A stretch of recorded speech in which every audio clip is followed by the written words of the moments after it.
There is a building on 19th Street in Chicago's Pilsen neighborhood. It was built in the 1800s. To reach the front door, you descend, not ascend, more than 10 feet. The street is above you. The sky is above the street. And the original ground floor of that building is buried so deep that a woman named Braulio McWilliams once broke her thumb falling off the concrete bridge you have to cross just to knock on her door. I want to start there with that specific building because it is not an accident and it is not a quirk. It is the physical remnant of a documented, official, government-sanctioned decision that was made across multiple American cities in the 19th century. A decision to bury the original ground floor of an entire civilization under new streets. Almost nobody teaches this. The official explanation, when you find it, is surprisingly tidy. Cities like Chicago and Seattle were built on low, swampy ground, water collected, disease spread. Engineers proposed raising the street level to allow sewers to drain. Buildings were either lifted, moved, or left in place. Simple civil engineering. Problem solved. Nothing to see here. And to be fair, that explanation is correct. It is just not complete. Because what the tidy version leaves out is the scale of what was buried, and the question of where else it happened that nobody ever bothered to document. Here is what the historical record actually shows. In 1849, a cholera epidemic struck Chicago and killed 678 people in a single year. At the time, the city had a population of roughly 30,000. That is one person in every 45 dead inside 12 months.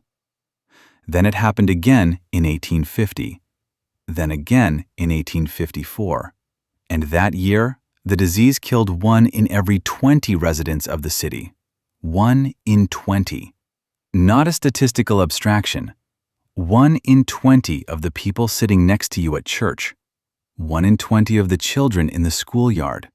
1 in 20 of the faces you recognized on the street.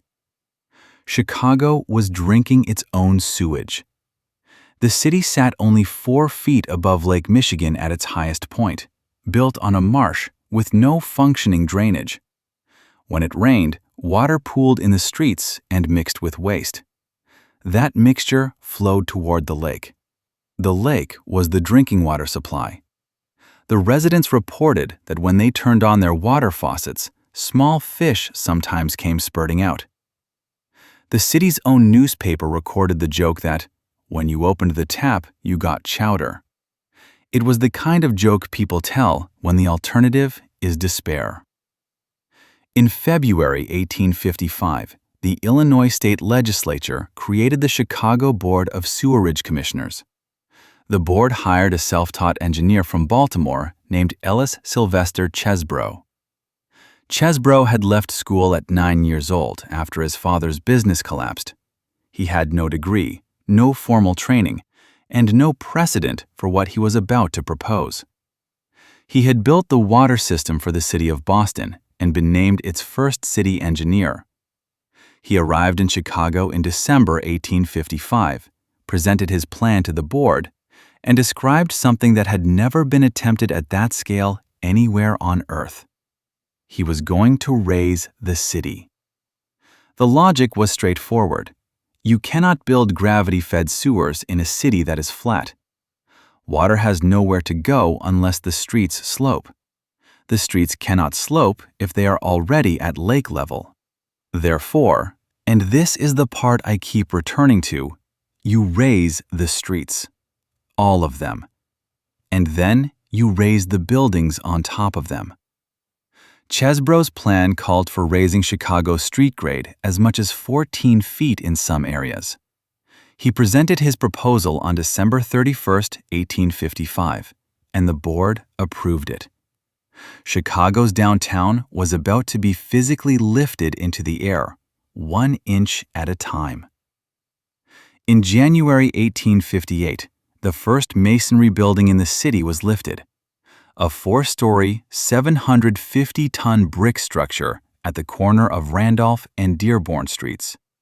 200 jack screws. a crew of workers turning them in unison on the signal of a single engineer's whistle. 6 feet and 2 inches, straight up, without a single crack in the masonry. By the end of that same year, more than 50 comparable buildings had followed. By 1860, confidence was high enough that a consortium of engineers placed 6,000 jackscrews beneath an entire city block. A full acre of masonry, 5-story buildings, occupied businesses, and raised 35,000 tons over the course of 5 days. A United States senator was staying in the Tremont Hotel when it was lifted. He noticed, several days into his stay, that the front steps had become steeper each morning, and that the windows, which had been at eye level when he checked in, were now several feet above his head. He had not moved. The building had. He is recorded as having been, in the words of one contemporary account, entirely puzzled. This is where the reasonable explanation holds up, until you begin mapping what was left behind. Not every building owner could afford the cost of the jackscrews. Not every wooden structure was worth the investment. So when the new street level arrived, some buildings simply stayed where they were.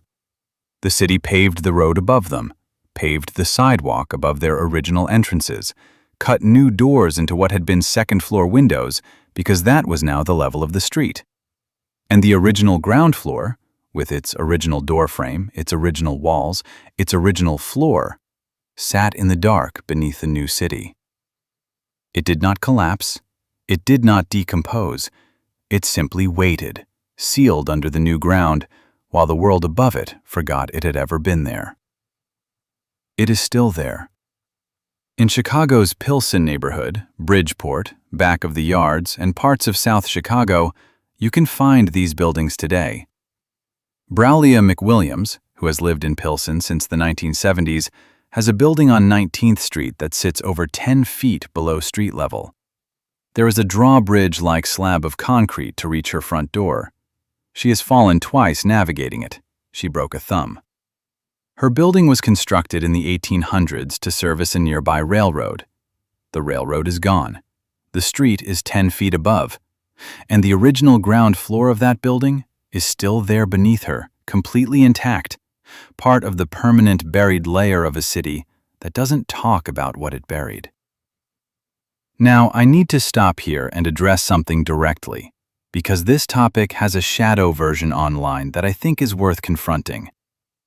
There is a conspiracy theory called mud flood, sometimes linked to a broader theory about a place called Tartaria, a claimed lost civilization whose ruins supposedly form the buried layers of modern American cities.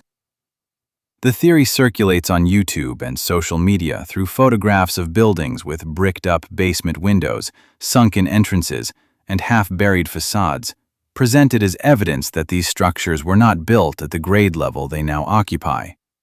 That someone, some coordinated global authority, deliberately buried an older, superior civilization and built ours on top of it. I spent time tracking down every specific building that appears in those videos.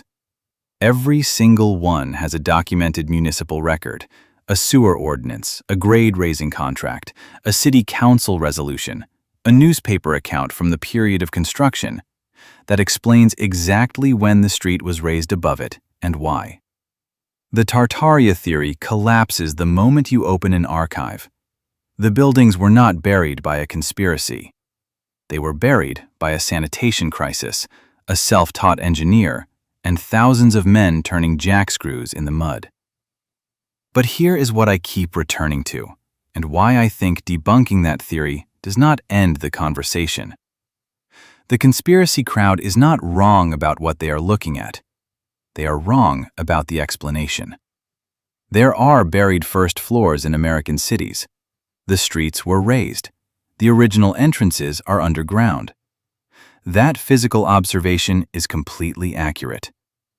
What the mud flood theory cannot account for is how much stranger the real explanation is. Because the real explanation involves governments consciously choosing to bury their own ground floors, doing it in the open, recording it in newspapers, and then watching as the cities above simply moved on and forgot. The same pattern played out in Seattle 3 decades later, in a single catastrophic weekend. At approximately 2:20 in the afternoon on June 6, 1889, a pot of carpenter's glue boiled over in a cabinet shop near the waterfront in downtown Seattle. The shop's floor was covered in sawdust and wood chips. An apprentice threw water on the flames. The water spread the burning glue. Within minutes, the building was gone. Within hours, 31 full city blocks were ash. Seattle, founded in 1851 as a lumber port, had built itself almost entirely out of wood, and on that afternoon, it discovered what that meant. When city planners began the rebuild, they decided to address problems they had long been ignoring: poor drainage, chronic flooding, sewage backing up at high tide from Elliott Bay. They lined the streets with concrete retaining walls and used material from the surrounding hillsides.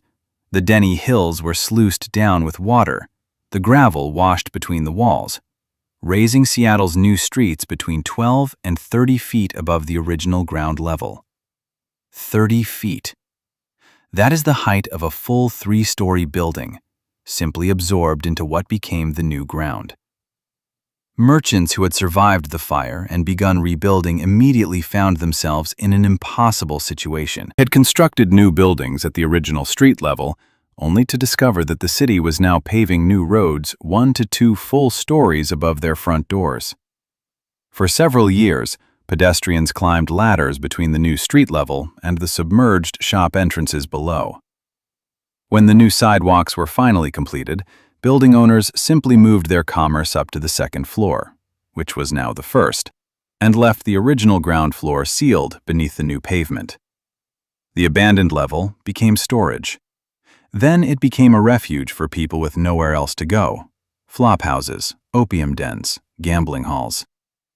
In 1907, the city condemned the entire underground level, citing fear of bubonic plague. The original first floor of Seattle was officially closed, locked, and left to rot. It sat undisturbed for nearly 60 years. In the early 1960s, a Seattle journalist and local history writer named Bill Speidel began hearing rumors that the original street level of Pioneer Square still existed underground, intact, beneath the new city.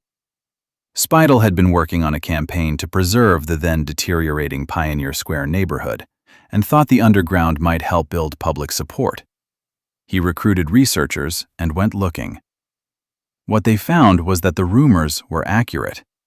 The original storefronts were still there: the hotel lobbies, the barber's chairs, a beauty parlor, the original sidewalks.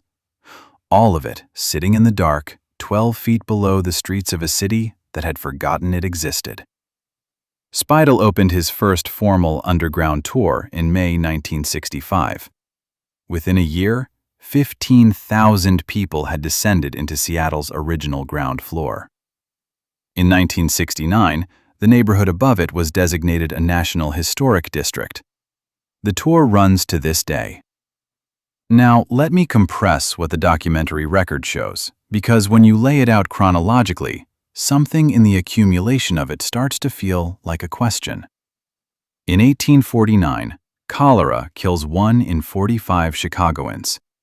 In 1854, it kills 1 in 20. In February 1855, the Illinois legislature creates a sewerage board. In December 1855, a self-taught engineer named Chesbrough proposes raising the city. In January 1858, the first building is lifted 6 feet on 200 jack screws without damage. Within the same year, more than 50 buildings follow. By 1860, 6,000 jack screws lift an entire city block in 5 days, while people continue working inside.